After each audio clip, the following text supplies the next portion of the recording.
প্রিয় দর্শক, আমরা একজন ভাই পেয়েছি, উনি অনেক ব্যস্ত গরুর দুধ গালতে গালতে। তো ভাইজান, এখানে কতগুলো গরু আছে আপনাদের? 300 পিস। আমি শুনলাম যে আপনারা অন্য এলাকা থেকে এখানে এসে গরু পালতেছেন, আপনাদের এলাকায় কেন পালেন না? আমাদের এখানে বাগান, আমের বাগান। সব আমের বাগান। তো এই মুক্তচরণ পদ্ধতিতে কি গরু পেলে বেশি লাভ? জি, লাভ আছে। আপনাদের বাৎসরিক চাহিদা কি দুধ বিক্রয় শুধু, নাকি গরুর গোস্তও বিক্রয়? না, গোস্ত না, আমাদের নিজেরই গরু। নিজেরই গরু, সবগুলো নিজের। 300টা গরু আপনাদের কতটা মালিকানা? 3 জনের। আচ্ছা, বছর শেষে কি আড়ি গরুগুলো বিক্রয় করে দেন? বিক্রি করে দিই। মানে আপনাদের মুখ্য উদ্দেশ্য প্রতি বছর এখান থেকে দুধ বিক্রয় এবং কিছু ছেলে গরু বিক্রয় করা। বছর শেষে কেমন প্রফিট আসে এখান থেকে? ভালোই আছে। ভালো, কেমন তাও যদি বলতেন। আপন আপন হয় ইনকাম ভালো। আচ্ছা, তো বছর শেষে কতটা বাছুর পাওয়া যায়? যেমন আপনি কতটা বাছুর পাবেন এই 25 সালে? 20টা বাছুর। বাছুর বিক্রয় করে দেন না সব এখানে থেকে যায়?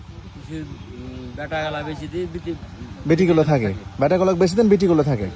আচ্ছা আচ্ছা। গাড়িটা করি আবার গাড়ি। এই যে এখান থেকে এখানে কতদিন থাকবেন? আর বাড়ি থেকে আবার 2.5 মাস করে 3 মাস হয়ে গেল, 2 মাস মতন আর 1.5 মাস থাকবো। হ্যাঁ, থেকে আবার বাড়িতে চলে যাবেন? যাবো তখন। বাড়িতে আবার ঘাস পাওয়া যাবে আপনাদের? তখন আম ভাঙতে লেগে গেলাম। আর গরু? গরু বাড়ি লাল। আর গরুকে তখন কি খাওয়াবেন আপনাদের বাড়িতে? ওদিকেও ঘাস খাবে, ওদিকেও ঘাস খাবে। পানি খাবে। প্রতিদিন কত লিটার দুধ পাওয়া যায় এখান থেকে? 100 লিটার। 100 লিটার, 70 টাকা লিটার বিক্রি করেন আপনারা দুধ। আচ্ছা, আর গরুকে আপনার অন্য কিছু খাওয়ান না? শুধুমাত্র এই যে চরে এই যে ঘাস খাবে তাই? মানুষের ফসল থাকে না আশেপাশে?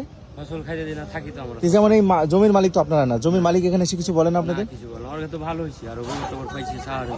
আচ্ছা আচ্ছা, ইন্টারেস্টিং বিষয়। এই যে আপনারা গরুর দুধগুলো কোথায় বিক্রয় করেন?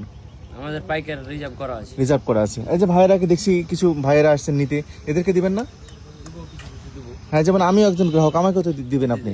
ওরকম দিতে হবে। আর এই গরুর দুধে তো কিছু মিশান না? না, কিছু মিশে না। দেখতেই তো পাইছেন ঢালছে, দুই হ্যাঁ, চার হ্যাঁ, ঢালি তাই তো। দিছে। আর গরুর কোনো রোগ ব্যাধি হয় না আপনাদের? হয় কিছু কিছু রোগ। ভ্যাকসিন ট্যাকসিন করেন না? একটা এই অসুখের কিন্তু ভ্যাকসিনই বাড়েনি। ভ্যাকসিন? এই ফোলা অসুখ বা এই অসুখ ভ্যাকসিনই বাড়েনি। আচ্ছা। আর একটা বিষয়, এই যে গরুগুলো আপনারা এখানে রাখেন, কোনো রকম অত্যাচার হয় না আশেপাশের মানুষের? না না, এলাকার মানুষ ভালো। এলাকার মানুষ ভালো। ভালো। প্রতি বছর এখানে আসেন না অন্য কোথাও যান গরু চড়াতে? এখানে আসি প্রতি বছরে, মানে আমরা বছরে ধরেন 8 মাস বাইরে থাকি।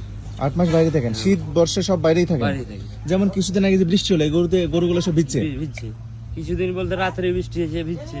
এখন বৃষ্টি হলে ভিজে যাবে। আর আপনাদের এই গরু সবগুলোর আলাদা আলাদা নাম আছে? নাম আছে।